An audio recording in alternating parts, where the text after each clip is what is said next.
Bonsoir chers amis. Et oui, la semaine n'a pas été terrible, mais vendredi c'est pire encore. Merci à tous de votre fidélité. Ce soir, deux invités exceptionnels, mais d'abord, parce que j'ai eu beaucoup de demandes de faire mon mea maxima culpa, et donc évidemment je ne vais pas le faire, et je vais vous expliquer pourquoi. J'ai raison. Voilà. C'est comme des... Hein, j'ai appris ça de grands hommes, hein, le style oratoire de Fidel Castro, quelques autres, et de l'art d'avoir toujours raison, comme disait Schopenhauer. Certains n'ont pas aimé ma vidéo sur la condition étudiante. Alors certains m'ont trouvé trop socialiste. Bon, ça fait 12 ans qu'on me reproche la même chose. C'est-à-dire le communiste des uns, facho des autres, bon, pourquoi pas. À un moment, il faudra quand même renouveler un peu la salade, elle n'est pas fraîche. Mais surtout, on n'a pas aimé que, parce que par un mystère extraordinaire, quand j'ai dit qu'il y avait des générations dans le XXe siècle qui avaient plus servi la France que d'autres, certains m'ont dit « Ah oui, t'es un salaud, tu nous aimes pas ». Alors, je voudrais juste vous dire que je suis misanthrope, je vous rassure. Mais, mis à part ça, il est vrai que j'estime, peut-être à tort, que la génération des tranchées ou de la résistance a fait plus que la génération du quartier latin. J'ai peut-être tort, mais j'attends quand même qu'on me le démontre. Et surtout, le fait de génération, c'est très drôle parce qu'on le revendique quand il est positif.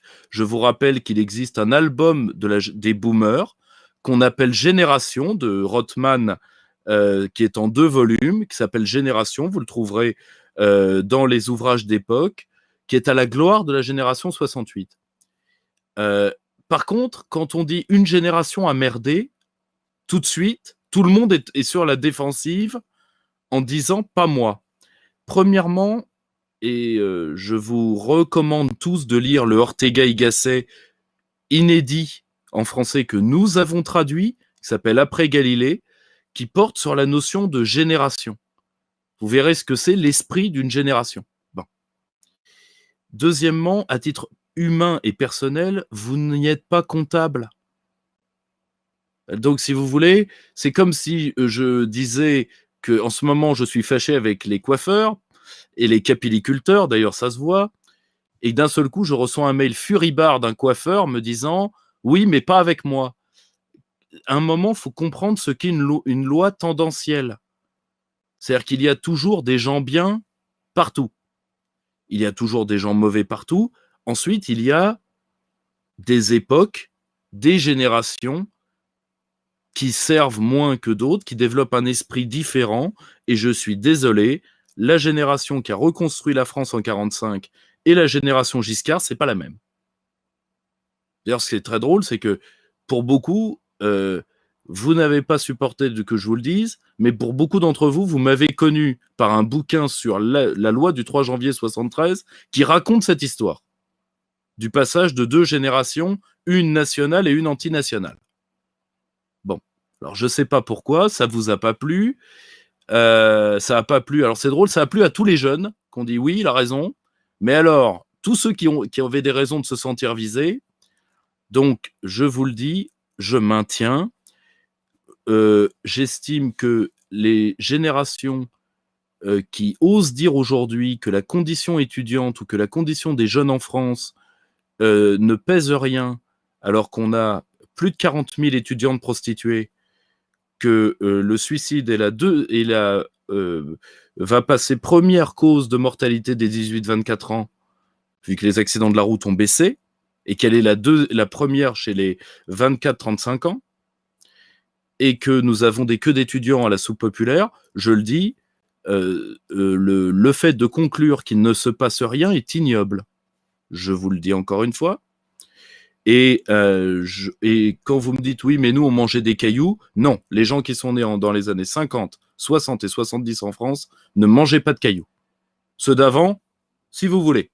Vous, non. Donc, voilà, ne le prenez pas à titre personnel. Et je vais vous dire pourquoi j'ai osé parler comme ça. Pour 2 raisons. Une première qui m'est personnelle, c'est que moi j'ai enterré 9 de mes amis de mort violente, dont les 2 tiers par suicide. Donc quand j'entends chez les gamins il se passe rien, c'est pas vrai. Moi j'ai des trous sur les photos de classe pour le prouver. Et deuxièmement, j'aimerais qu'on redevienne un peuple politique. Un peuple politique, c'est un peuple adulte. Où tout le monde n'est pas sur la défensive à pleurnicher en disant j'ai le droit d'être une victime, moi aussi. Hein, moi aussi, j'ai le droit d'être une Iseult de souche. Bon. Moi aussi, j'ai le droit qu'on pleurniche sur mon sort. Je vous le dis, un peuple politique, c'est pas ça. Et j'aimerais qu'on fasse tous ensemble l'examen de conscience à laquelle ma génération d'ailleurs doit faire le sien. Le problème, c'est que ma génération, elle n'a pas le pouvoir, je vous apprends rien. Donc, parce que ça s'est déjà fait dans l'histoire de France à 2 reprises dans la France moderne. Premièrement, tous les hommes qui entourent Ernest Renan après la défaite de 70 vont faire ce qu'on appelle la réforme intellectuelle et morale. Ce qui veut dire que même des gens qui étaient des républicains, qu'on dirait aujourd'hui de gauche, vont réfléchir sur ce qu'ils ont fait à la France. Et ça va former quoi? Ça va former le meilleur système scolaire au monde, qui est l'école de la Troisième République, et les bataillons scolaires qui feront la France de 14, qui vont vaincre les Boches. 1. Et 2, la génération de la résistance, on ne le dit pas assez, c'est une génération qui prend sur elle les péchés du parlementarisme de la fin de la Troisième République et qui essaye de l'expier. Et qui donc réfléchit pour construire, mais également avec une conscience de ses responsabilités. Donc j'aimerais qu'on soit un tout petit peu adulte. Voilà. Après, je vous le dis sincèrement, moi je vous aime tous beaucoup, mes lapins, mais nul ne vous oblige à m'écouter et nul ne m'oblige à vous tenir le discours que vous voulez entendre. Moi, quand les gamins lisent pas assez ou travaillent pas assez, je le dis. Mais par contre, quand j'entends trop de gens venir me dire on a eu raison de châtier les jeunes pour sauver les vieux, non. Je vous le dis tout de suite, non. Non et non et non. Point. Donc voilà, maintenant que ce petit aparté est fait et que je vais avoir quelques rageux en plus, hein, Madeleine de Proust, on commence notre soirée et nous allons commencer avec le camarade Olivier Delorme. Olivier, bonsoir. Bonsoir Pierre, bonsoir du fin fond de Léger. Alors, Olivier Delorme, pour beaucoup de nos téléspectateurs, tu as 2 casquettes principales et on va en ajouter une 3e ce soir qui est celle de romancier. Avant tout, tu es un grand spécialiste de la Grèce et de l'espace balkanique. Tu as écrit une très longue suite sur la Grèce et les Balkans historiques. Tu es également un souverainiste de choc. Hein, tes 30 raisons de quitter l'Union européenne. Hein, tu as dû en oublier une ou 2 en plus. Et puis l'avantage, c'est que si on en manque, c'est elle qui va nous les donner. Voilà. Et là, tu nous reviens. Alors, j'ai eu beaucoup de réactions dans le chat et qui m'ont été envoyées. Ne vous inquiétez pas, si ça se passe bien ce soir, vous le retrouverez, Olivier Delorme, pour parler de la Turquie, de tout ça. Là, pour l'instant, on va parler de son roman, si vous voulez bien, mais vous inquiétez pas, Erdogan vous en laissera l'occasion. Le sultan est farceur. Oui. Comme aurait dit Chevènement, c'est un sauvageon. Donc, et là, tu nous viens avec ce roman, Thémistocle. Donc, chez H&O Éditions. Alors, juste une seconde, parce que je vous demande d'admirer un peu la couverture. Parce qu'elle est magnifique. Je peux te dire un mot sur la couverture? Fais donc. La couverture, en fait, a été faite par un artiste de grand talent qui nous a fait qui nous a fait une mosaïque, qui nous a réinventé une mosaïque, qui s'appelle Hugo Laruelle.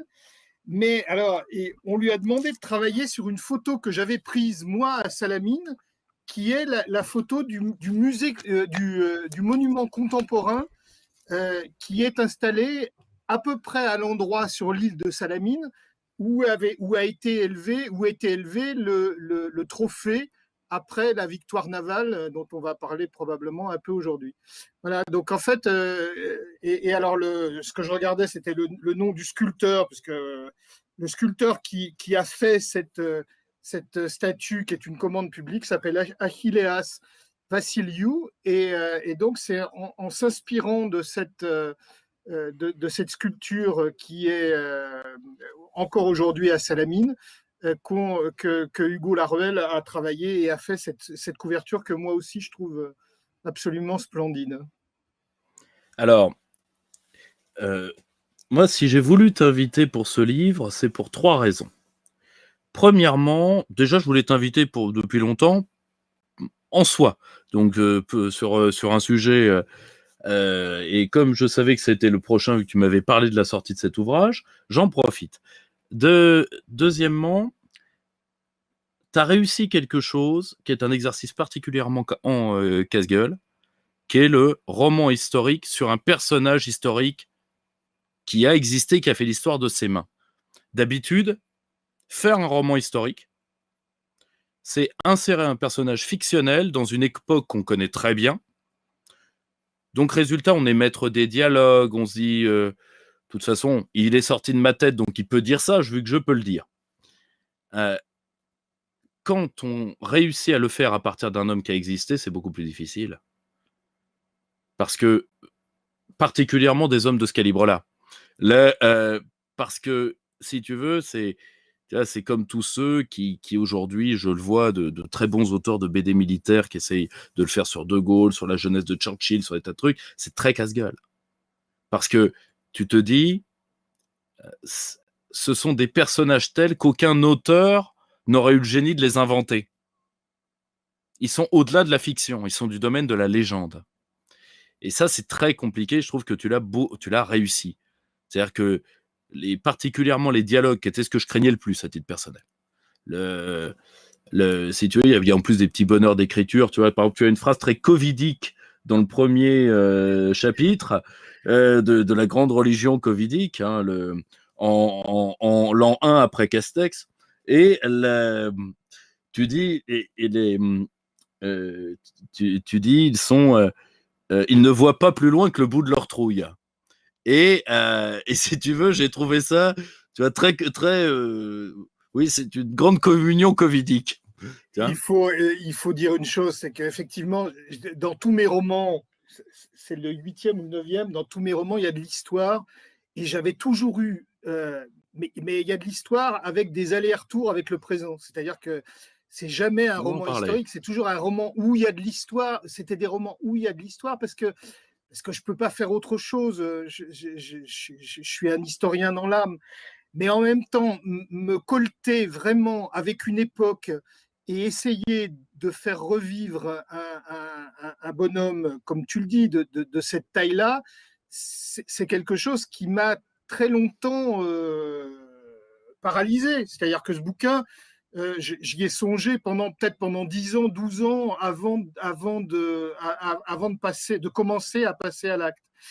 La deuxième chose, c'est que comme tous les écrivains, on a des modèles et on écrit en réalité que pour se colter avec une admiration qui a bouleversé votre vie. Et comme tu l'as vu en épigraphe, j'ai mis un morceau d'une phrase de Yourcenar dans le carnet des mémoires d'Adrien. Non. Et c'est bien sûr mon modèle, c'est bien sûr avec elle que ce livre est en même temps un hommage à elle qui adorait la Grèce, mais qui n'a jamais vraiment beaucoup écrit sur la Grèce. Elle y a vécu, elle y est venue, elle a traduit, mais aucun de ses livres n'est probablement. Sinon Adrien, parce qu'effectivement Adrien était romain, mais il était de culture grecque. Et donc voilà, alors c'est vrai, Et alors après, si tu veux, sur les dialogues, à chaque mot que j'écrivais, je me disais, est-ce que ce que je connais du bonhomme, est-ce que c'est quelque chose qui, dans l'idée que j'en ai, il pourrait avoir dans la bouche, ces mots-là? Alors effectivement, si tu veux, on a ce qui est passionnant avec Thémistocle, c'est qu'on a des sources littéraires. Et alors on a Hérodote qui lui est pas très favorable parce que il est d'une coterie à Athènes qui avait plutôt intérêt à le faire oublier à l'époque où il écrit ses histoires. Il y a Thucydide qui a une admiration sans borne pour Thémistocle. Et puis, il y a 6 siècles après, il y a Plutarque qui écrit une vie de Thémistocle. Et puis alors, non seulement il écrit une vie de Thémistocle, mais il écrit une vie d'Aristide et une vie de Cimon, qui sont les deux adversaires politiques successifs de Thémistocle. Et donc, alors, Plutarque, c'est un peu... c'est très intéressant parce qu'il écrit 6 siècles après, mais il écrit en donnant des traditions contradictoires. C'est-à-dire qu'il y a à la fois, on y reviendra, mais il y a à la fois la tradition des ennemis politiques de Thémistocle et puis à la fois une tradition qui lui est plus favorable. Et il lui met des mots dans la bouche. Donc, si tu veux, après, une fois que j'ai ces mots-là dans la bouche de Thémistocle, je peux extrapoler sur ce que, sur d'autres situations, à d'autres moments, il aurait pu dire. Et puis, il y a un grand truc avec Thémistocle, c'est que c'est un type manifestement très drôle, qui a un humour ravageur. Donc ça donne... Ça permet...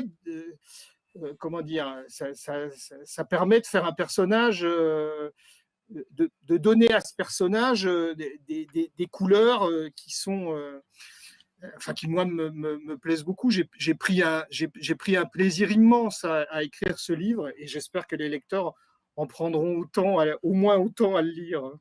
Parce que, et dernier point qui justifie cette invitation, c'est que, bon, tu as peut-être... m'as-tu déjà vu dans mes péroraisons psychanalytiques sur ce sujet, mais je fais partie de cette vilaine secte non covidiste pour le coup, qu'on appelle les néo-anciens. C'est-à-dire que je suis, comme mon ami Norman Palma d'ailleurs, mais qui est un grand spécialiste d'Aristote, je fais partie de ces gens qui sont persuadés que le moule antique a encore beaucoup à nous dire, et que dans les grandes crises de civilisation, des civilisations héritières de la Grèce, dont nous faisons partie, mais nous ne sommes pas les seuls, dans les différentes civilisations européennes, il y a différents types d'héritage de la Grèce. Je pense que plus on injectera, comme on le fait dans certaines maladies où on va chercher des cellules souches, plus on injectera ce vis-à-vis de l'Antiquité, mieux on se portera. C'est à titre personnel, je suis ce qu'on appelle un renaissantiste. Donc tout ce qui a trait à ces époques-là, je le regarde d'un œil très, très curieux et très positif. Voilà. C'est pour ça que j'ai choisi Thémistocle. C'est parce que je pense que dans la période où on est, il a des choses extraordinairement modernes à nous dire et extraordinairement intéressantes pour la période qu'on vit. C'est quelqu'un qui baisse jamais les bras. C'est un vrai... Je veux dire, voilà, c'est quelqu'un qui a une idée extraordinairement moderne de la cité, du patriotisme, et j'emploie ce mot qui n'est pas du tout en décalage avec la réalité de l'époque, parce que c'est la terre de nos pères. Et puis c'est quelqu'un qui est extraordinairement pragmatique, c'est-à-dire que il s'allie aux Spartiates pour combattre les Perses, mais une fois qu'il a vaincu les Perses, il voit très bien que le danger pour sa cité vient de Sparte, et donc il va tout faire pour empêcher sa cité de tomber d'une dépendance du roi de Perse dont il a sauvé, qu'il a empêché, pour l'empêcher de tomber dans la dépendance de Sparte. Donc, si tu veux, avec des gens à Athènes qui sont ses ennemis politiques et qui ne parlent que de modèle spartiate, comme d'autres aujourd'hui parlent de modèle allemand. Enfin, on en parle un peu moins ces temps-ci, mais si tu veux, il y a un parti laconisant à Athènes. Quand je lisais des choses sur ce parti laconisant, j'avais l'impression de lire Michel Barnier. choses, beaucoup.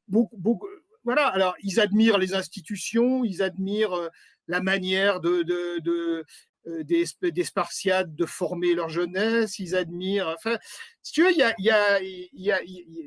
y a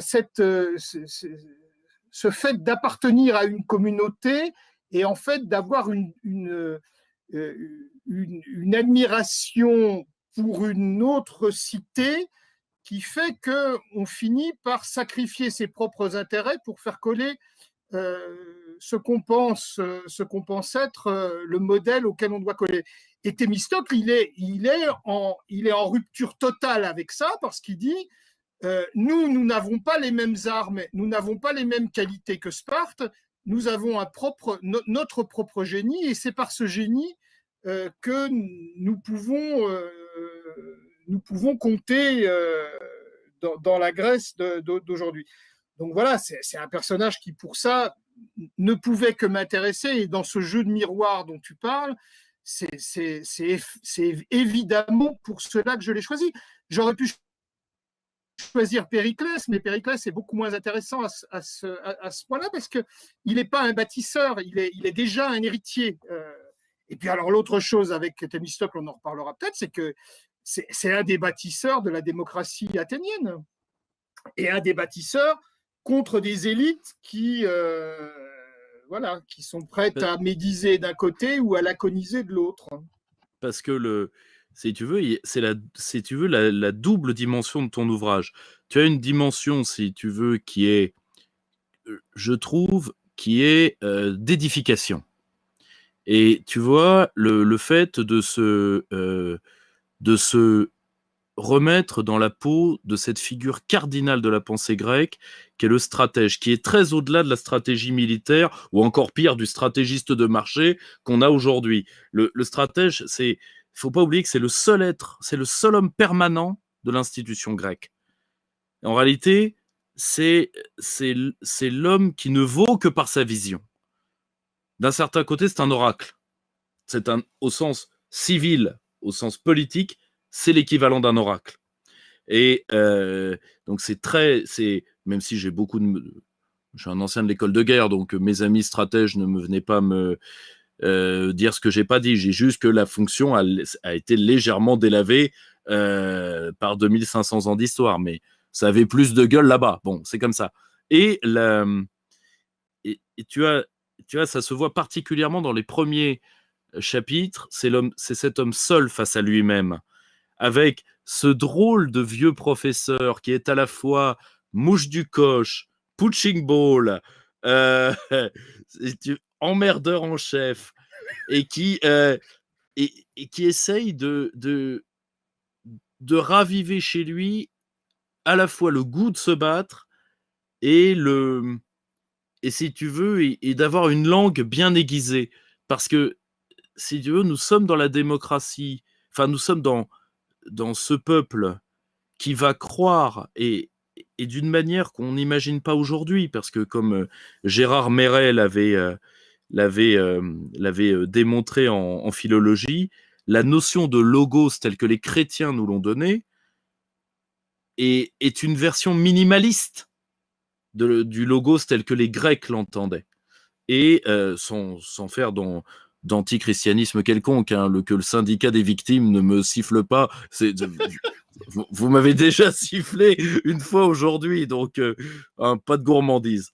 Mais et si tu veux, c'est très impressionnant de voir tout le volet d'aternoiement psychologique de cet homme. Il se dit...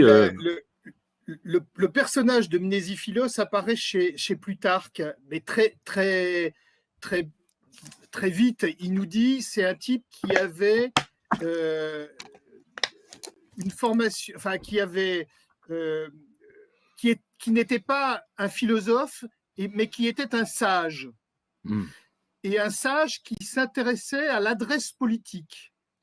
Et Plutarque ajoute, une ou deux générations plus tard, on appellera ces gens-là les sophistes, que Platon déteste, parce qu'il déteste la démocratie, comme il déteste Thémistocle, parce que Thémistocle a donné le pouvoir, a pris des décisions qui, en fait, conduisent les plus pauvres de la cité à participer au débat politique, ce qui n'était pas le cas avant Thémistocle. Et donc après, le bonheur du romancier, parce que c'est de développer un personnage comme ça, c'est-à-dire il nous dit deux, trois choses sur Mnésiphilos, et puis Mnésiphilos disparaît.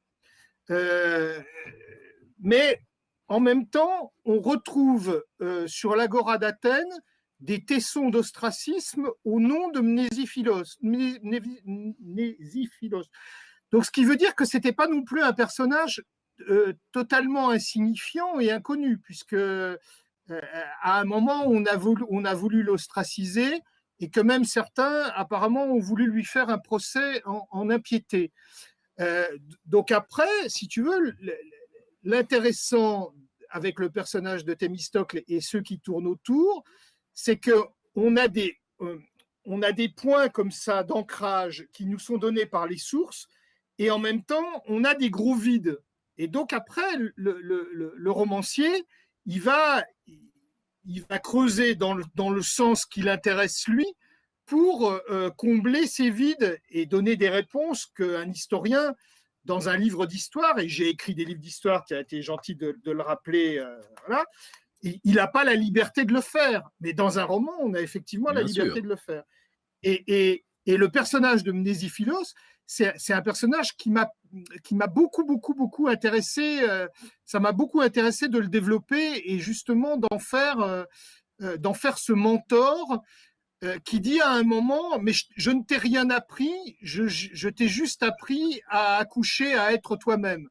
Bon, alors c'est un peu le modèle de Socrate que j'ai repris là, mais c'est ça, c'est-à-dire il essaye pas de lui apprendre, parce qu'on sait par ailleurs que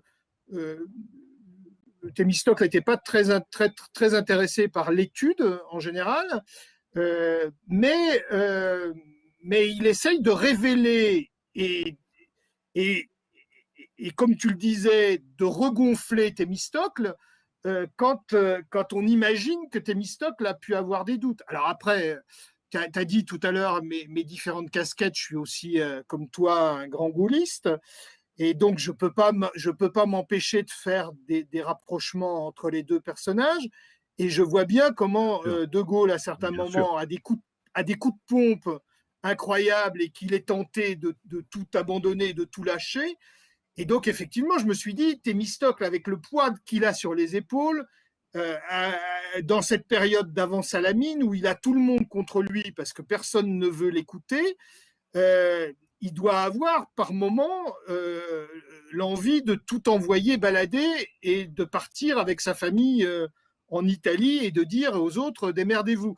Donc voilà, alors j'ai effectivement construit ce Mnésiphilos pour lui dire bah non, tu peux pas le faire, ou tu sais bien que tu peux pas le faire, mais tu te sers de moi comme punching ball pour effectivement laisser partir des choses qui t'embarrasse dans l'action. Parce que voilà, donc pour rappeler juste trois très légers points, enfin on conclura par le troisième pour relancer la question, juste pour nos plus jeunes auditeurs, l'ostracisme pour les Grecs, c'est d'éloigner de la cité quelqu'un dont les talents intellectuels, oratoires et autres mettent en danger justement l'équilibre des institutions. Donc on ne le tue pas à des sauvages, on l'envoie un certain laps de temps en dehors de la cité pour que son influence retombe. Deuxième point, l'impiété n'a rien à voir avec l'impiété monothéiste. C'est pas le père inquisiteur qui vous met sous une outre d'eau et qui vous fait cracher le démon par la vessie. Ça n'a absolument rien à voir. C'est l'impiété, c'est manque aux intérêts de la cité. Si tu veux, c'est un par rapport à la fidélité. On appellerait ça aujourd'hui un procès en loyauté. En loyauté vis-à-vis des institutions.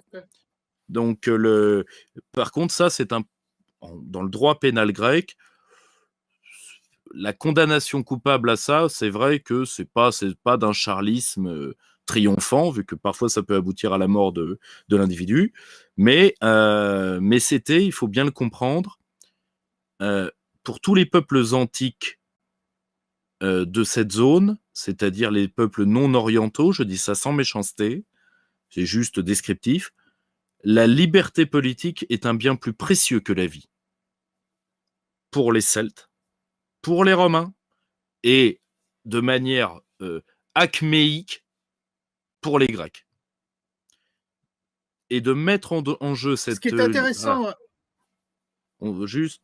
Et voilà, maintenant, on retourne le petit aparté.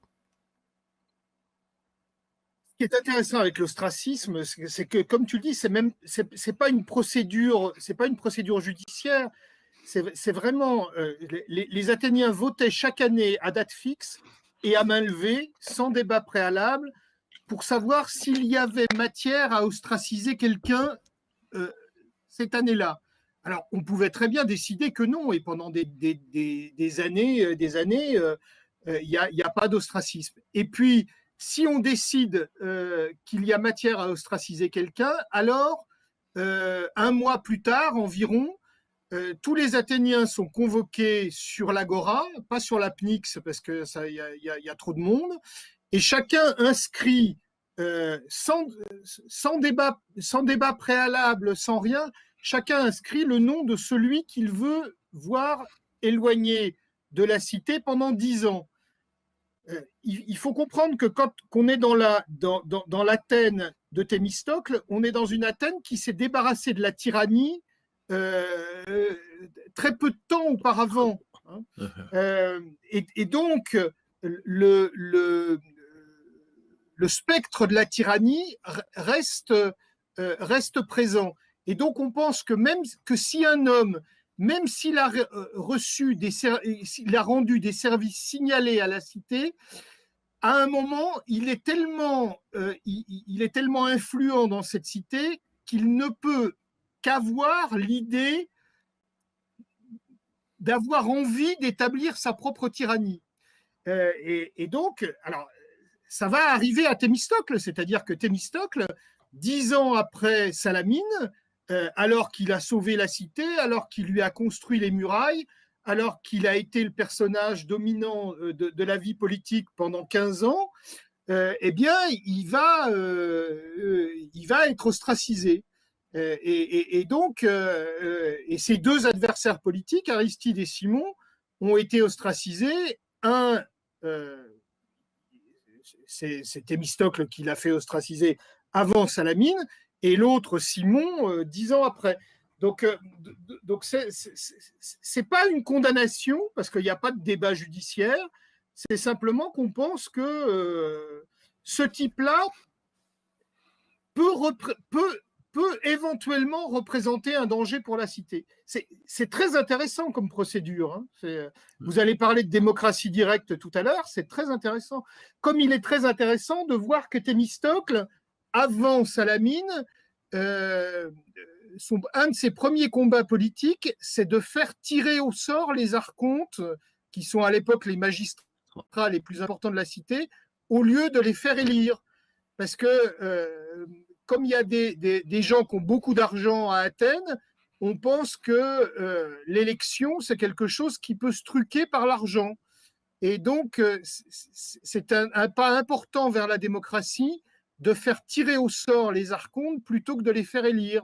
Parce qu'en les faisant tirer au sort, on échappe au pouvoir de l'argent et à ces grandes familles athéniennes qui pouvaient mobiliser leur parentèle et leur clientèle pour faire élire leur candidat à l'archontat. Voilà, donc Après, ce que tu disais sur le fait de voir l'avenir, alors là, Thémistocle, il est incroyable parce que quelques années avant Salamine, on découvre un filon d'argent au Lorion, qui est la mine de plomb argentifère d'Athènes. Et un de ses exploits politiques, ça va être son adversaire politique Aristide veut que le pactole qu'on va récupérer dans ce filon, on le distribue aux citoyens. Et Thémistocle dit non, il ne faut pas le distribuer aux citoyens, il faut l'utiliser pour construire une flotte. Et donc, il va être suffisamment persuasif, et là, on peut avoir une idée de son talent oratoire, il peut être suffisamment persuasif pour dire aux gens, ben non, vous n'allez pas prendre chacun une petite somme d'argent, on va garder dans le trésor de la cité cette somme et on va s'en servir pour construire une flotte de guerre qui servira à nous défendre plus tard. Donc ça, si tu veux, c'est vraiment le stratège qui voit loin devant. Et si tu veux, là, je parle vraiment pour les plus jeunes qui voudraient découvrir le fait politique au sens de fait non plus stratégique, mais tactique. De lire ce livre pour vraiment pour leur édification personnelle, parce qu'il y a des moments où on le plaint, Thémistocle. On le plaint. Cet homme va sauver. Alors, je sais que la formule aujourd'hui prête à sourire, parce que maintenant, on est dans des époques historiques où des historiens se demandent mais pourquoi n'a-t-on pas accepté d'être soumis. Tu vois, nous, on a traduit on a traduit les 3 ouvrages. C'est l'équipe du Cercle Aristote qui a traduit les 3 ouvrages universitaires les plus utilisés en Espagne sur Al-Andalus. Aujourd'hui, tu as des historiens espagnols qui disent ah, c'est dommage qu'on les ait foutus dehors. Il y avait peut-être une raison ou deux. Aujourd'hui, on se demande pourquoi on n'a pas laissé venir Charles Martel. Et tu dois avoir, malheureusement, en Grèce, un historien woke quelconque qui dit en disant non à Xerxès, on a dit non à une part de modernité. Tu vois. Donc, oui, bien sûr. Sans tomber dans...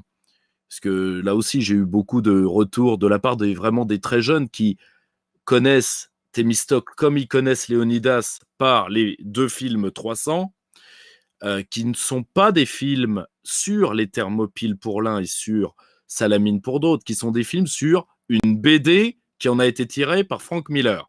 Donc, c'est l'univers de Frank Miller, c'est autre chose, mais à titre personnel, je préfère que ces films existent avec leurs défauts, plutôt que de voir des masses de gamins qui me disent que Léonidas est une boîte de chocolat. Donc tant qu'à faire, oui, c'est le Thémistocle que vous avez vu dans le tome 2 pour les plus jeunes. Enfin, c'est le même personnage, mais là, c'est traité à la fois littérairement et plus historiquement. Et mais si tu veux, on le plaint parce que, objectivement, il veut sauver les Grecs avant tout d'eux-mêmes. Il a en face de lui une flotte. Il faut pas du tout animaliser les Perses. C'est pas du tout ça le problème. Mais il a en face de lui une armée qui a fait réellement trembler l'Asie, une armée d'une rare brutalité, qui s'en prend aux civils à intervalles réguliers, et dans la quotidienneté, il a des marins qui en ont marre d'attendre, qui pensent que c'est sa faute, que si la bouffe est pas bonne, c'est à cause de lui, parce que lui, il est justement le stratège de la flotte qui est conduite par un Spartiate. Et tout le monde rêve de faire ce que De Gaulle aurait appelé sa petite soupe avec les Perses, sauf lui. Et il prend la traîtrise des uns et l'ingratitude des autres. À un moment, on se dit, à un moment de la lecture, tu vois, moi d'un côté, ton livre m'a rassuré. Parce que je me dis, s'il y a une part de réalité historique dans ce beau roman, eh bien, ces hommes que j'admire au-delà de tout, qui étaient les Grecs anciens, eh ben, avaient aussi leur Christophe Barbier, tu vois. Tu vois, alors, certes, un modèle un peu au-dessus, mais tu vois, si tu veux, chaque époque a ses petits mecs. Tu vois, c'est ça qui est très rassurant. Mais c'est pour ça, tu comprends bien, c'est pour ça que je l'ai choisi. C'est-à-dire que c'est dans une période où tout, où tout semble perdu, où tout semble perdu. Je veux dire, et il évacue la cité parce que les Perses arrivent, ils vont couper les oliviers, tuer les moutons et les chèvres, brûler les temples, renverser profaner les cimetières, mettre le feu aux maisons, voilà. Et donc, lui, il dit à ses compatriotes, votre cité, c'est pas vos oliviers, c'est pas vos fermes, c'est même pas vos temples, c'est même pas les tombes de vos ancêtres. La cité, c'est vous. La cité, c'est nous. Et donc, si nous transportons à Salamine, et si de Salamine nous vainquons les Perses, eh bien, la cité sera sauvée et elle sera libérée. Donc, si tu veux, c'est un moment de crise aiguë. Et alors, effectivement, alors qu'Athènes fournit grâce à lui, puisque c'est grâce à l'argent du Lorion qu'il a convaincu ses compatriotes quelques années avant de construire une flotte de 200 bateaux. Donc Athènes a la plus importante force dans la flotte coalisée des Grecs, mais très intelligemment, il a laissé le commandement à un Spartiate. Pourquoi il a laissé le commandement à un Spartiate?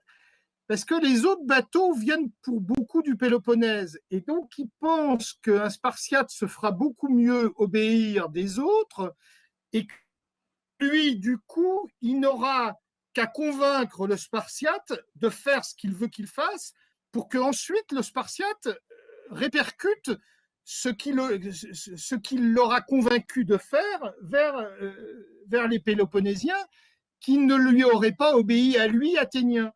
Donc, si tu veux, il y a une grande intelligence politique là-dedans. Il y a une grande détermination. Alors, bien sûr, on va dire c'est barbare ce qu'il a fait, mais quand le roi, quand Xerxès envoie un envoyé, un messager à Athènes pour dire aux Athéniens, soumettez-vous, il leur envoie avec un traducteur grec. Qu'est-ce que fait Thémistocle? Il dit pas, il fait évidemment pas tuer l'envoyé de Xerxès, mais il va faire exécuter le grec qui traduit en lui disant, toi, un grec, tu traduis dans la langue de la liberté le discours d'un tyran qui nous demande de nous soumettre. Ça, c'est pas acceptable. Que le roi nous menace, en quelque sorte, c'est son rôle, mais que des Grecs acceptent de se faire le porte-parole du roi, ça, c'est pas acceptable. Et alors, il est dans un monde où il y a plein de Christophe Barbier, c'est-à-dire que dans la Grèce continentale, il y a plein de cités de princes qui ont déjà choisi de collaborer, et dans les îles et ailleurs.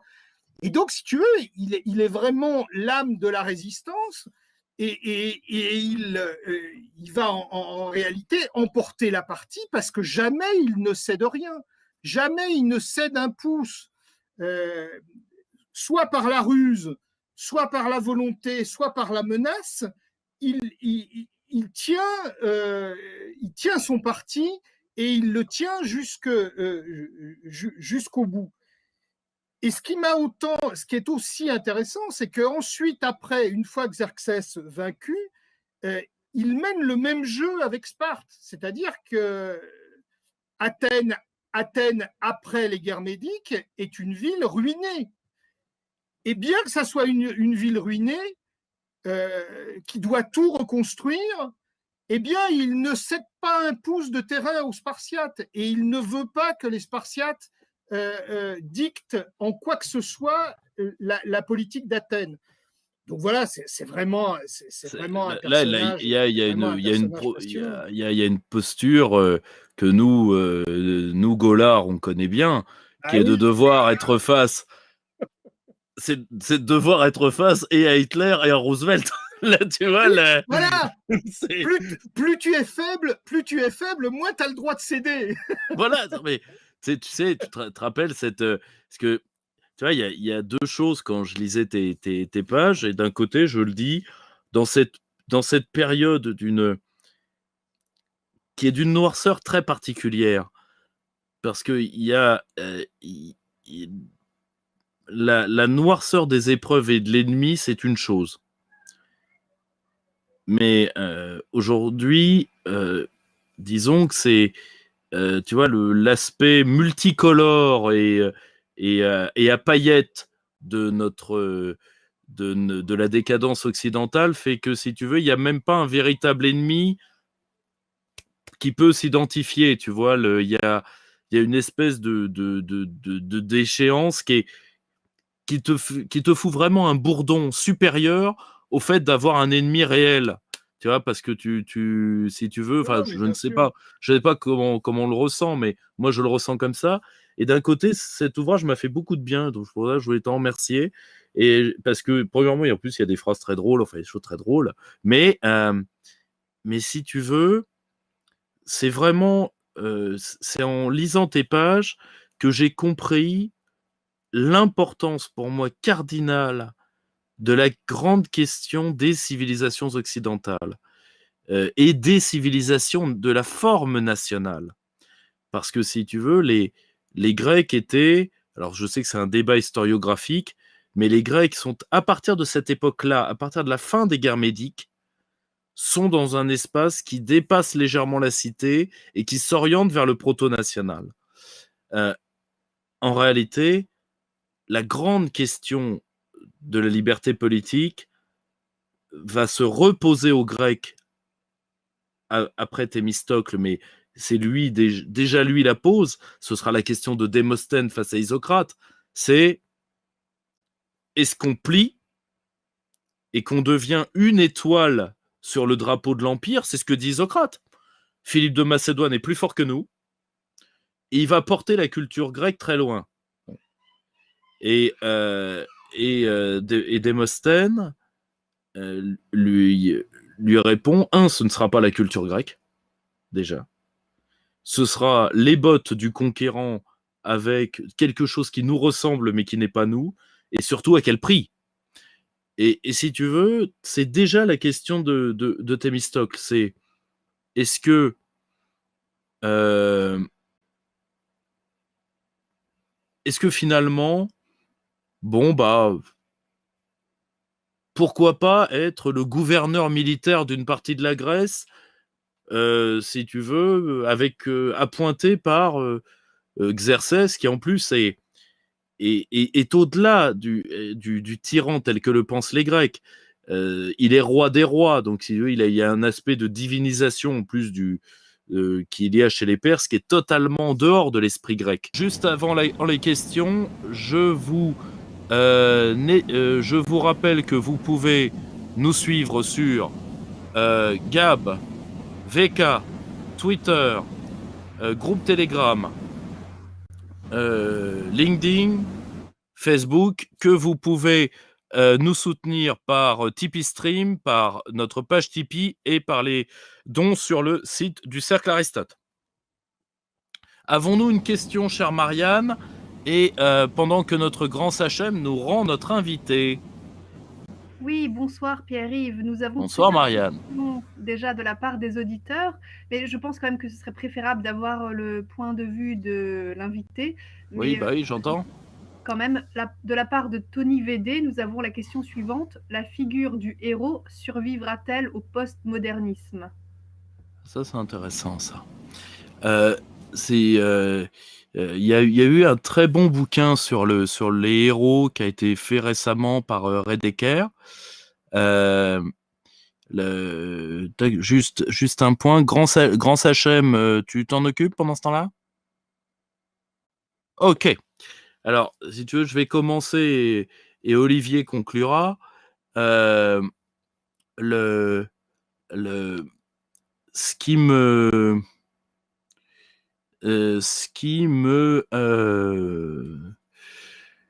la disparition du héros, c'est enfin, disons ça. Alors, il n'a pas disparu aujourd'hui, il est une nostalgie. D'ailleurs, ça se voit avec DC Comics, Marvel, etc. Il y a une nostalgie de l'héroïsme, ce qui ne veut pas dire que l'héroïsme, comment dire, du quotidien a disparu. Il y a encore de l'héroïsme du quotidien, l'héroïsme des petites gens. Ça, c'est le dernier d'ailleurs qui existe encore. Ah, notre ami est revenu?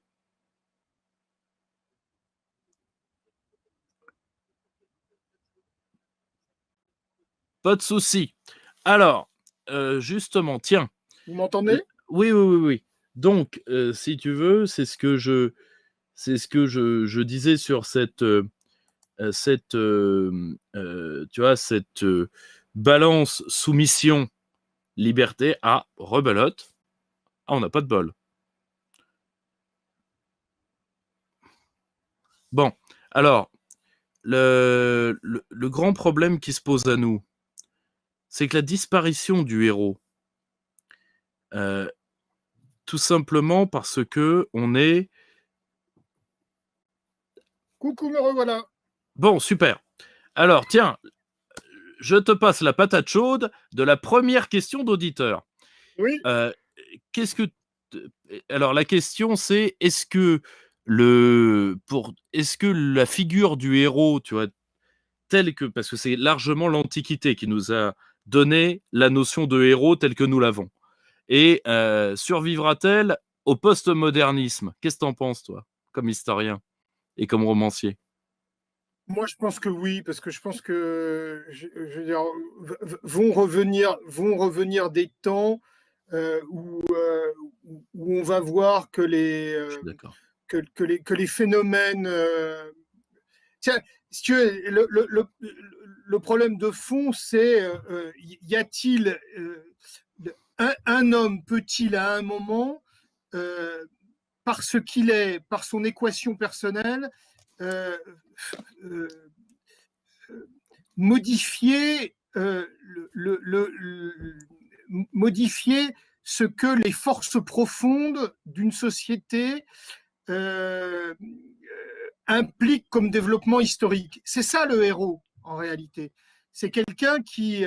c'est pas une figure sortie de n'importe où, c'est une figure qui est la figure du volontarisme politique. Or, moi, je pense que le volontarisme politique, quelles que soient les contraintes et quelles que soient les circonstances, euh, aussi pesantes que soient les contraintes et aussi noires que soient les circonstances, il y a toujours des gens, il y a toujours des hommes qui ne désespèrent pas et il y a toujours des hommes qui pensent que ce qu'ils représentent est plus fort que les fausses fatalités et que donc ils peuvent entraîner derrière eux des forces politiques et sociales qui font que ce qui apparaît comme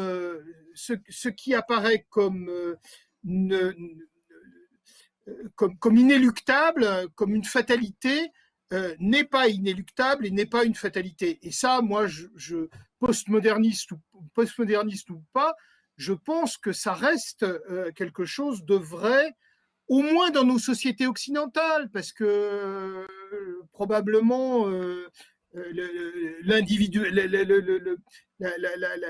l'existence de l'individu tel que nous l'a légué les Grecs, c'est pas quelque chose qui est partagé dans le monde entier.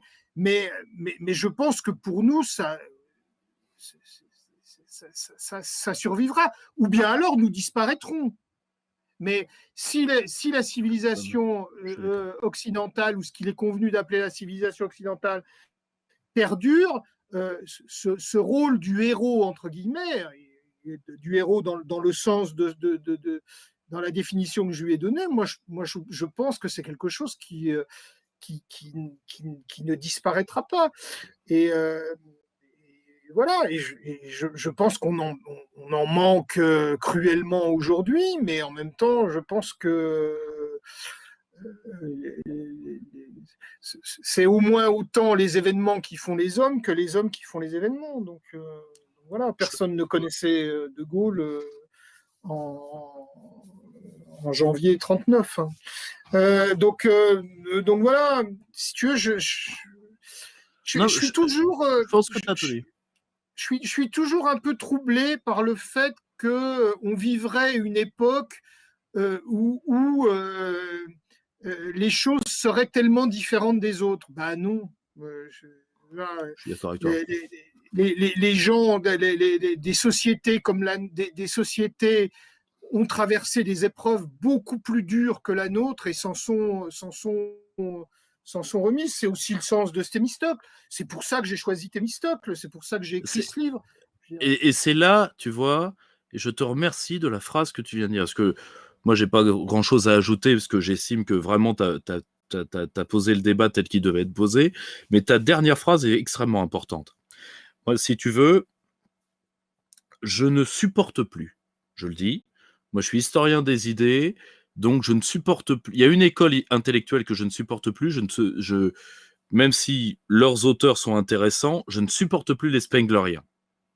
C'est-à-dire, je n'aime pas les gens qui associent ce sens romantique et d'un romantisme noir germanique de la chute au ricanement du lecteur de Télérama qui adore voir les trucs tomber parce que de toute façon, ça le fait marrer. Et si tu veux, l'association des deux est franchement imbuvable. Or, si tu veux, un moment, je le dis, moi, les obsédés des ruines me saoulent. Non, mais oui. C'est vrai. Non, mais alors, ils sont saoulants. On est d'accord avec ça. Et si tu veux, s'il y a un message, c'est très drôle d'ailleurs. Moi, je suis très raide sur ces questions-là, et ça n'engage que moi, ça t'engage pas toi. Mais moi, j'estime que la France est une civilisation celto-romaine fortement hellénisée. Ben, de la source de la France, c'est ça. C'est des Celtes mêlés à des Romains et fortement hellénisés. Dans les deux, d'ailleurs, les deux étaient hellénisés au moment de la rencontre. Bon. Les deux. Quand tu vois que les monnaies, les monnaies celtes, c'est souvent le type d'Alexandre qui a été stylisé, parce qu'on ne sait même plus que c'est la tête d'Alexandre, mais ça montre bien l'interpénétration en dehors même de la romanité, par Marseille, par toute cette région qui était déjà grecque au VIe siècle avant Jésus-Christ, bien avant que les Romains n'arrivent. Et donc les contacts entre les Celtes et le monde grec, ils sont très importants. Et bien sûr qu'on vient de là. Parce que, si tu veux, c'est très drôle d'ailleurs, parce qu'on a pris des leçons par l'école décliniste.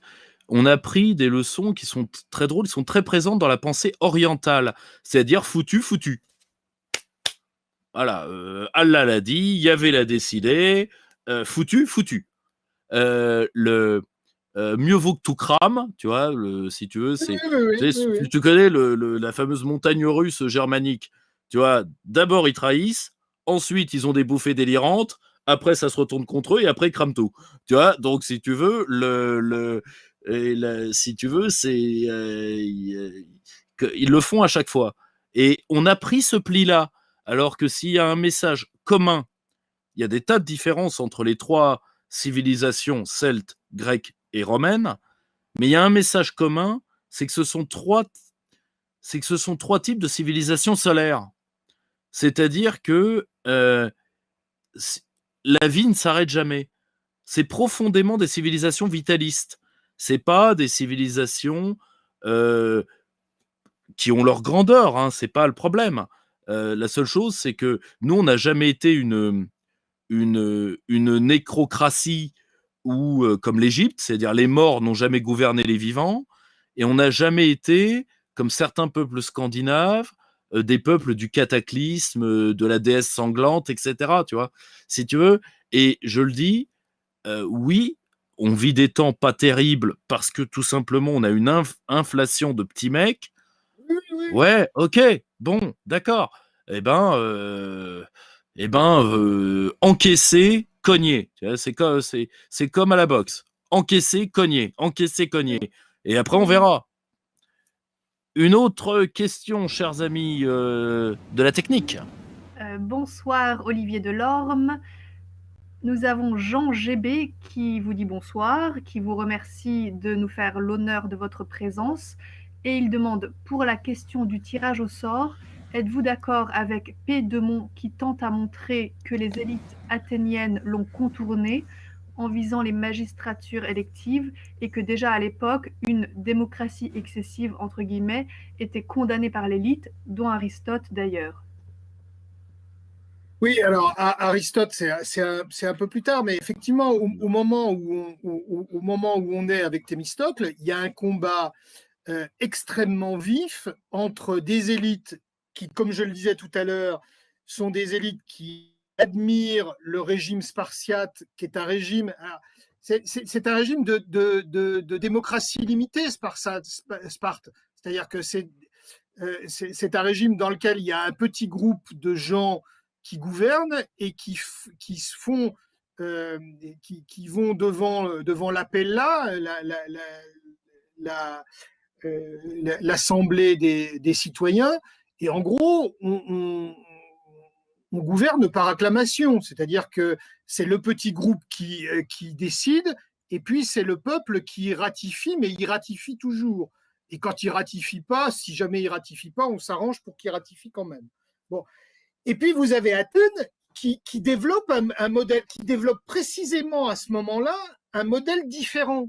C'est-à-dire, comme tu le disais tout à l'heure, un modèle où le logos va jouer le rôle déterminant. Et je le fais dire à un moment à Thémistocle, c'est à la fois la civilisation du théâtre, où dans le théâtre, on s'adresse aux sentiments, on va faire vibrer le lecteur, l'auditeur, le spectateur. Et quand tu disais tout à l'heure, quand tu parlais des Perses qui évidemment n'étaient pas des sauvages, etc., le plus bel exemple de ça, c'est la tragédie qui sort de Salamine, qui s'appelle Les Perses d'Échille, dans lesquels Échille, qui a combattu à Salamine, nous montre des Perses qui ne sont en rien des barbares au sens où nous employons le mot barbare, c'est-à-dire qu'il n'y a pas, il y a pas chez lui la volonté de détruire l'adversaire ou de nier l'intelligence, la culture à l'adversaire. Donc ça, aparté. Donc à Athènes se développe à ce moment-là une forme de démocratie qui est une démocratie qui n'est pas encore établie, c'est-à-dire dans laquelle les grandes familles, l'aréopage, les archontes ont encore un poids absolument déterminant par le peuple. Et le moment de Thémistocle, c'est le moment où ça bascule. Pourquoi ça bascule?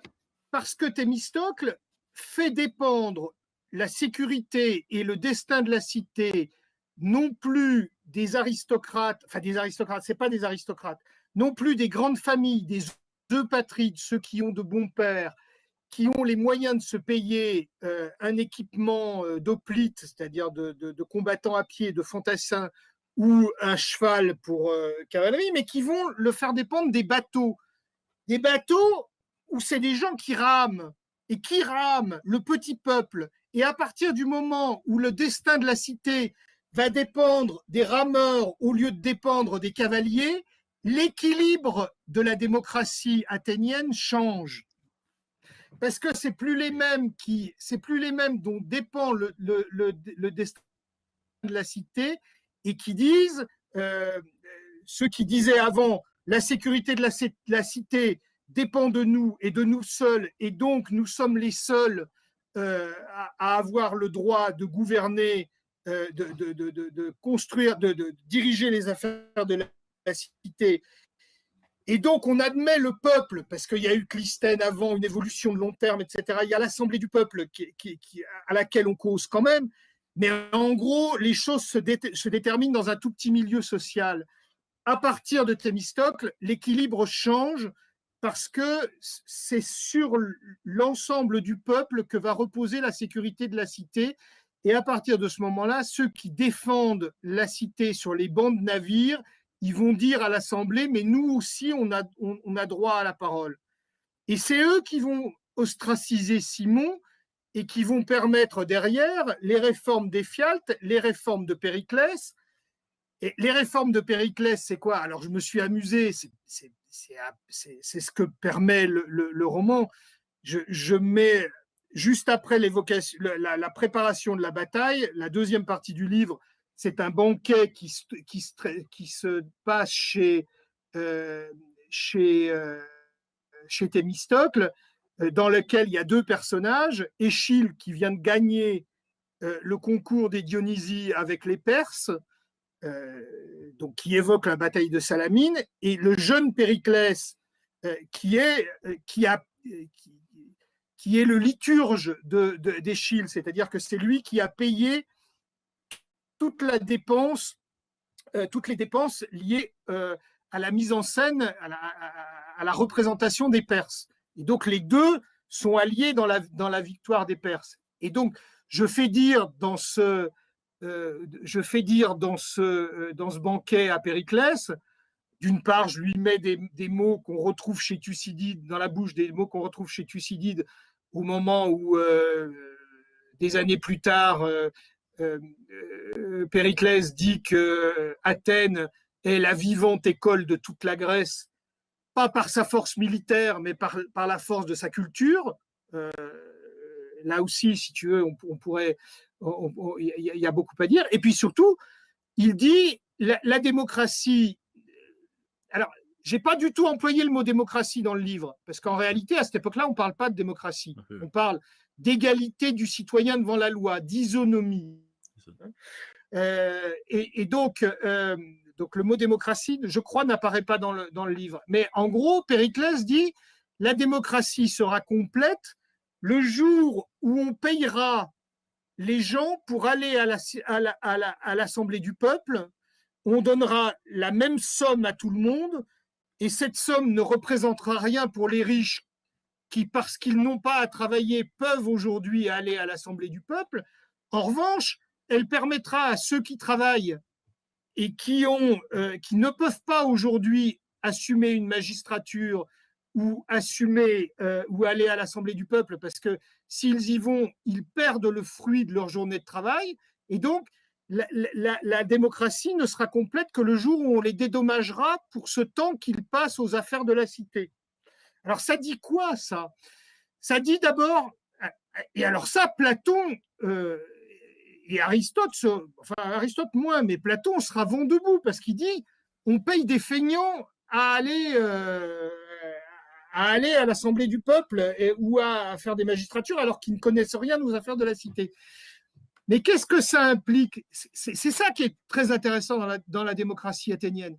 Ça implique que tout citoyen est co-responsable de la cité, et tout citoyen, quelles que soient ses compétences ou ses non-compétences, est habilité à diriger la cité avec les autres et à occuper toutes les fonctions et à parler à l'Assemblée du peuple. Voilà, donc là, après, et alors ce qui est intéressant avec Thémistocle, c'est qu'on est sur ce moment de bascule-là, c'est-à-dire sur le moment où une démocratie formelle va devenir une démocratie réelle. Et en réalité, Thémistocle crée les conditions du passage de l'un à l'autre par la création de la flotte. Parce que ce qu'on oublie largement, je me permets juste un point, Olivier, avant de passer à la prochaine question. Moi, ça aussi, ça m'a toujours beaucoup surpris, c'est qu'on a un discours très éthéré sur la démocratie, blablabla. La démocratie, c'est un régime, alors certes, qui est pratiqué et qui est nommé beaucoup plus tard par rapport à sa pratique, mais qui repose sur un constat égalitaire simple.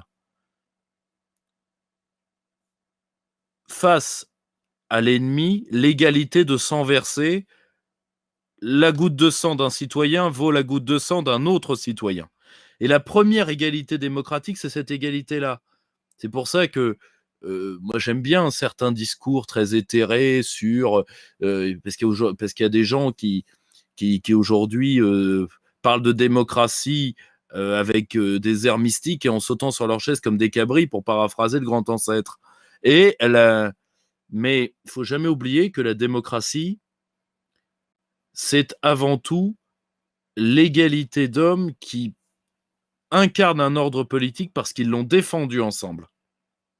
C'est tout de suite, ça, c'est un, comment dire, tout de suite, ça fait un régime que je qualifierais de moins, de moins Charlie. Bah oui, mais et d'ailleurs, c'est très drôle parce que tu le rappelles plusieurs fois dans ce magnifique livre.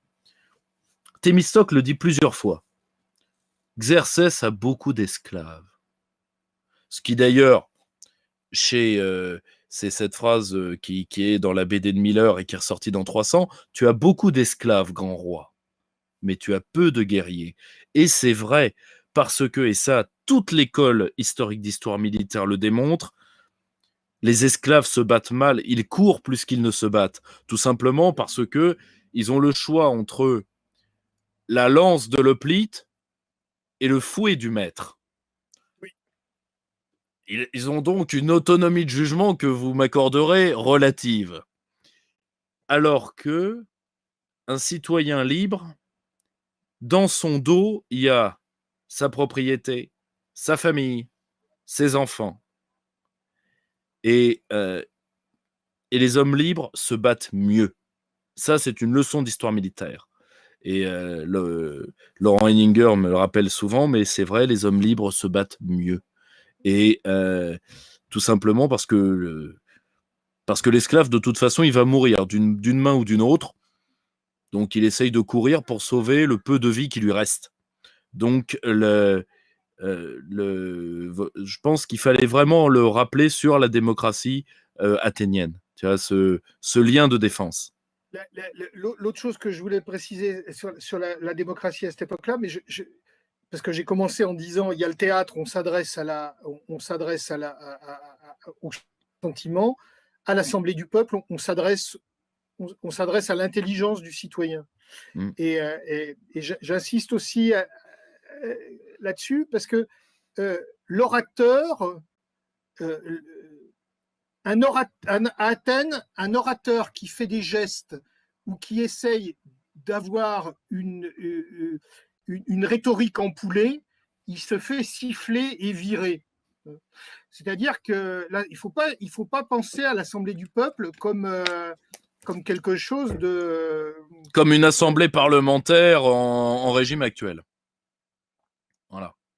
Voilà, c'est une assemblée devant laquelle on s'impose, mais devant laquelle on s'impose par le contenu de ce qu'on dit. Et c'est très mal vu à Athènes d'essayer de faire du théâtre à l'assemblée. Hein, on doit garder la main, les mains le long du corps ou tenant l'imation, mais on ne doit pas essayer d'émouvoir, on doit s'adresser à l'intelligence du citoyen. Et ça, c'est quelque chose que... Alors, bien sûr, c'est l'idéal. C'est pas à tous les moments, c'est pas à tous les moments de l'histoire comme ça, c'est pas, etc., etc. Mais je crois que c'est des choses qui sont importantes à rappeler. Et ce que tu dis sur la différence entre l'esclave et le citoyen soldat, c'est absolument ça. J'ai mis à un moment, il y a plusieurs reprises, je dis, on n'a rien à faire. Je crois que je le mets dans la bouche de Thémistocle à Salamine et dans la bouche de Stisiléos au Cap Mical.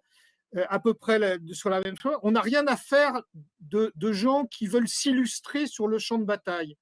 On a un collectif de citoyens qui se bat ensemble.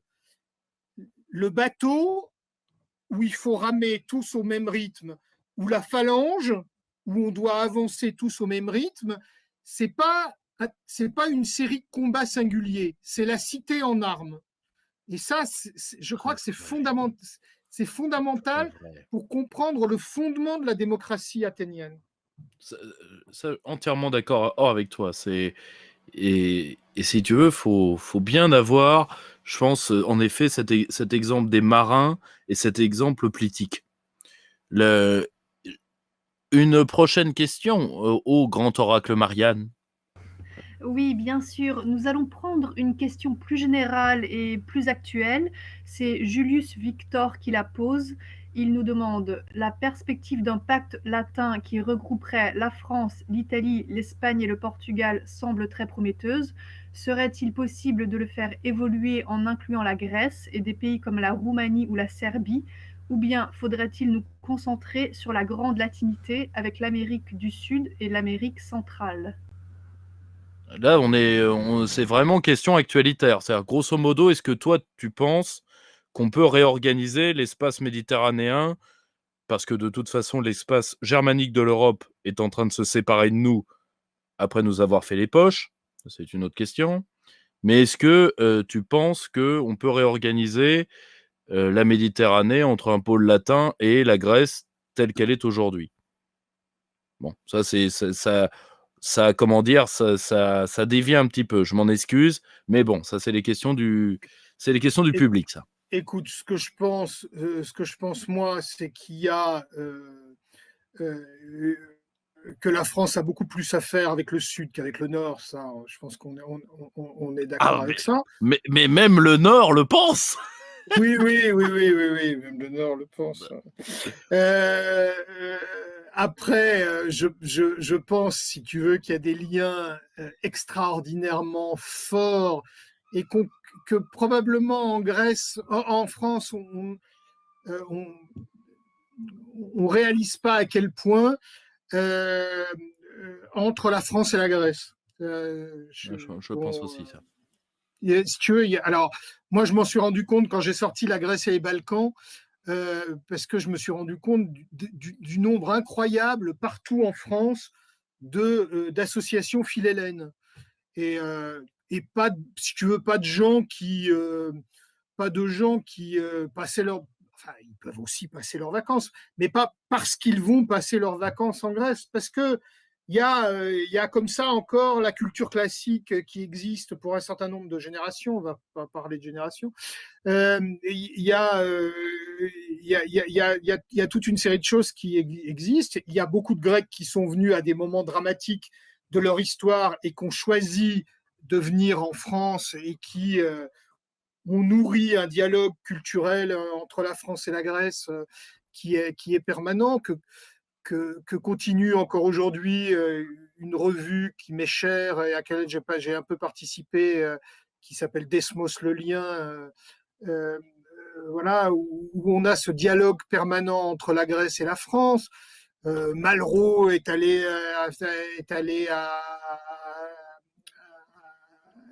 faire le premier son et lumière à l'Acropole. De Gaulle a été. Faut savoir que pendant la guerre civile, il y a un moment où Athènes est coupée en deux. Il n'y a que la Croix-Rouge et les Français qui peuvent aller d'une zone à l'autre.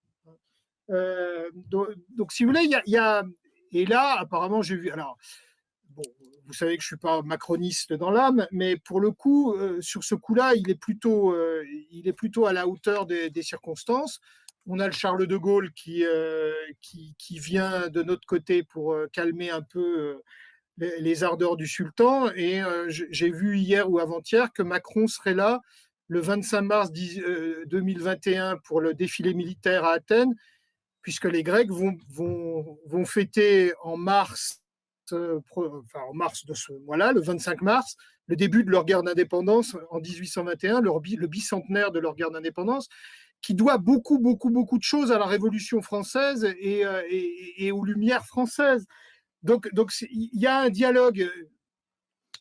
J'ai commencé la Grèce et les Balkans en évoquant la figure de Séféris, qui est un grand poète, prix Nobel, et qui est une figure incroyable de ce dialogue culturel franco-hellénique.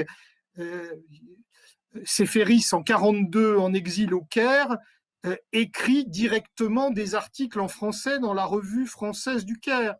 Donc, si tu veux, il y a une francophonie, bien qu'on l'ait abandonnée, qu'on ait tout fait pour la tuer, depuis Juppé, qui a supprimé quasiment la totalité des antennes de l'Institut français parce qu'il fallait faire des économies, n'est-ce pas?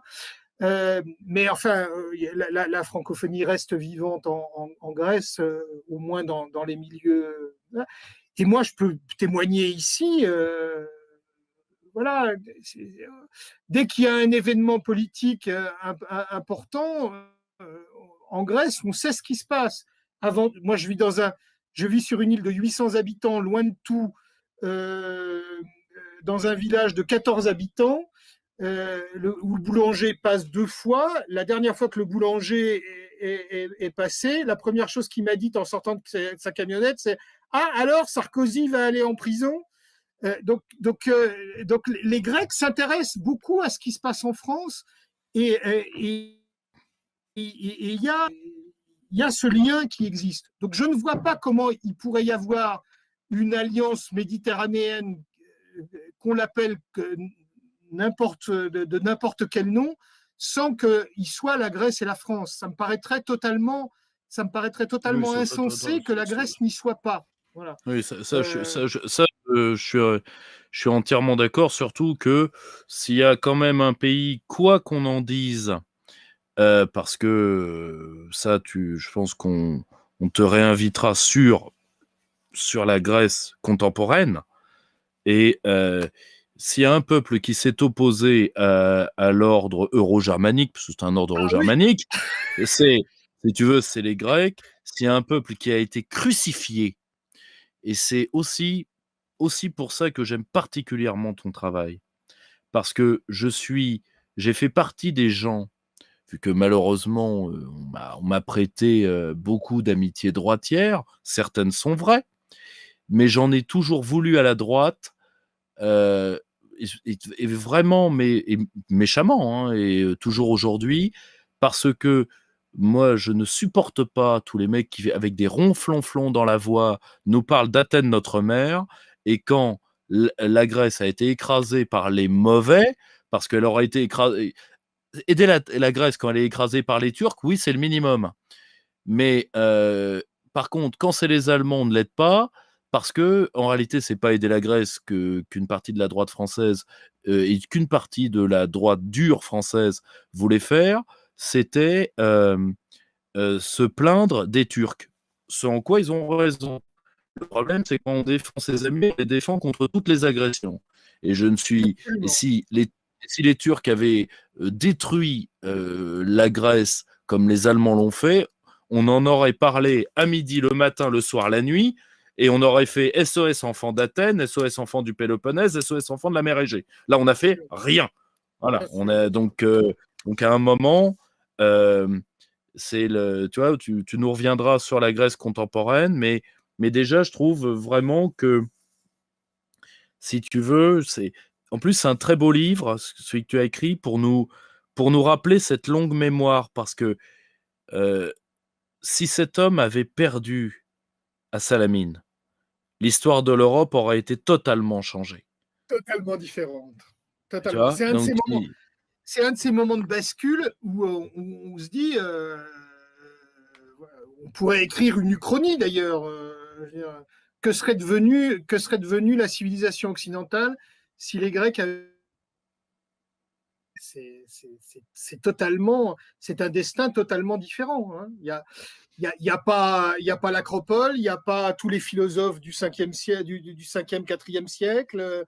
Il n'y a pas, enfin voilà, il y a pas la démocratie, parce que la démocratie disparaît avec avec la victoire de Xerxès. Donc c'est vraiment un moment fondamental de notre histoire, enfin de notre histoire commune. On va prendre une dernière question parce que la clepsydre arrive à son terme. Très bien, donc comme dernière question, nous prenons la question de Kilian. Nous retournons dans l'Antiquité et c'est beaucoup plus précis, vous verrez. Que pensez-vous des figures de Simon et de Aristide, fondateurs de la Ligue de Délos? La construction de cette Saint-Machie thalassocratique n'est-elle pas une trahison de la démocratie athénienne, entre parenthèses, Phoros? Alors c'est une question absolument passionnante. Alors, je l'évoque dans le livre parce que j'évoque la création de la Ligue de Délos. Et alors, la Ligue de Délos est l'enfant de la politique de Thémistocle. Ça, c'est l'évidence, puisque lorsque, une fois Salamine et une fois le Cap Michal gagné par les Grecs et platé sur terre, donc il y a 3 victoires en l'espace d'1 an, la question se pose, est-ce qu'on arrête là la guerre? Ce que disent les Spartiates, parce que les Spartiates n'ont pas envie de continuer la guerre. Ils ont une cité qui repose sur un tout petit nombre de citoyens avec beaucoup d'ilotes. Et donc, si les citoyens ne sont pas là, les ilotes risquent de se révolter. Donc, c'est tout l'équilibre de Sparte qui risque d'être mis en cause. Donc, les Spartiates ne veulent pas continuer la guerre. Et Thémistocle veut continuer la guerre. Et il veut aller libérer les Grecs de l'autre côté de l'Égée et les Grecs de l'archipel. Et donc finalement, Athènes se retrouve seule à aider ces Grecs à secouer le joug perse. Alors je sais bien qu'il ne faut pas parler de joug perse comme il ne faut plus parler de joug turc. Bon, mais moi, on est tous les deux des gens dont le parler ne s'arrête pas à ce genre Voilà. de préceptes combinatoires. Donc il veut secouer le joug perse. Et une fois que ces cités sont libérées, elles se retrouvent à Délos pour fonder une organisation de défense commune. C'est ça la Ligue de Délos au début, c'est une organisation de défense commune. Or, et là aussi, si vous voulez, c'est quelque chose que nous devrions méditer. La question se pose de savoir comment on organise cette défense commune. Et donc le principe, c'est que chacun va apporter à la défense commune un contingent de bateaux et de rameurs et de combattants sur l'eau.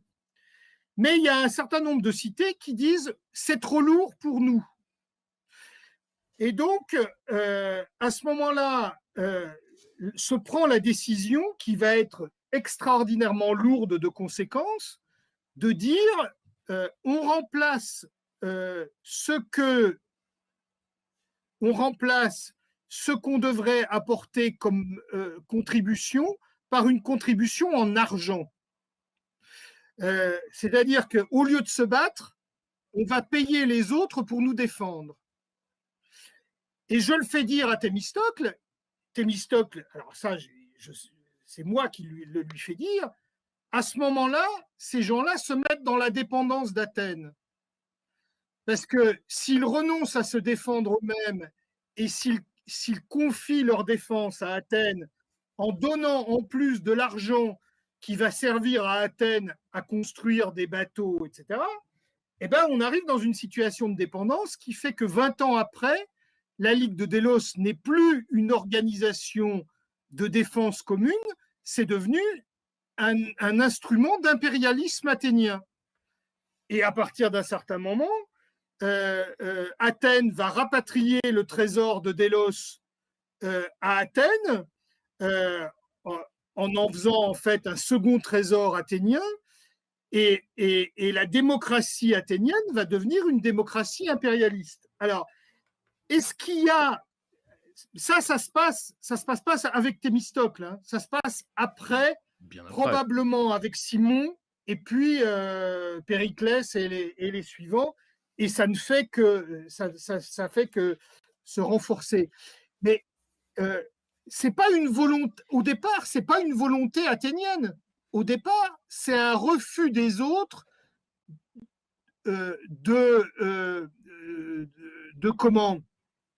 d'assumer la charge en matière de défense dans la défense commune. Et on préfère payer que se battre. Voilà. Et bien, quand on préfère payer que se battre, on devient des non-existants parce qu'on n'a même plus les moyens de se défendre par rapport à celui qu'on finance pour qu'il vous défende. Alors après, ça pose un problème en termes d'articulation entre démocratie et impérialisme. Et ça, c'est un problème passionnant, mais qui n'est pas un problème de la période de Thémistocle, qui est un problème de la période suivante. Mais qu'une démocratie soit impérialiste, c'est pas contradictoire en réalité. Une démocratie peut être démocratique pour elle et ne pas reconnaître aux autres le droit de se gouverner.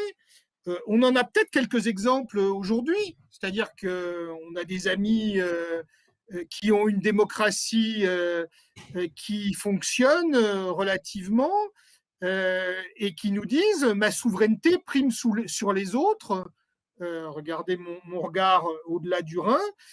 Et vous n'avez pas le droit de décider un certain nombre de dépenses, etc., parce que vous vous êtes engagé dans une alliance dans une organisation où il y a des contraintes, etc. Et donc, votre démocratie, elle est limitée par le fait que vous êtes endetté, que vous êtes, etc., etc.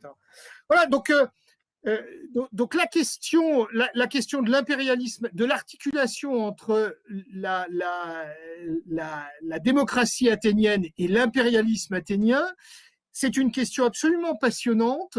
C'est une question très actuelle, à mon avis, et c'est une question pour laquelle peut-être un jour j'écrirai un autre bouquin sur une période un peu postérieure à celle-là, et ça tournera autour de cette question-là. Mais au moment de Thémistocle, ça ne se pose pas encore. Et Thémistocle, quand il fonde la Ligue de Délos, il ne la fonde pas comme un instrument d'impérialisme, il la fonde comme un instrument de défense commun. Mais les choses prennent parfois des tournures qu'elles n'avaient pas dans l'esprit de leurs fondateurs. Le principe d'hétérotélie historique. Les hommes font l'histoire, mais ne savent pas l'histoire qu'ils sont en train d'écrire. Et voilà. Cher Olivier, encore merci pour ton temps. Ça nous a fait très plaisir. J'espère que tu nous reviendras. Et je ne peux que recommander Olivier Delorme, Thémistocle, chez H&O Éditions, une petite maison d'édition qui monte et qui fait de bons livres. Et si vous devez entrer dans leur catalogue, entrez par le Thémistocle, vous ne le regretterez pas. Cher Olivier, à très bientôt. Et merci de veiller sur les frontières de notre grande civilisation en face d'une Méditerranée si convoitée. Voilà. À très vite. Bonne soirée à tous et merci de votre attention. Au revoir. Au revoir. Abonnez-vous à la chaîne, n'oubliez pas la cloche.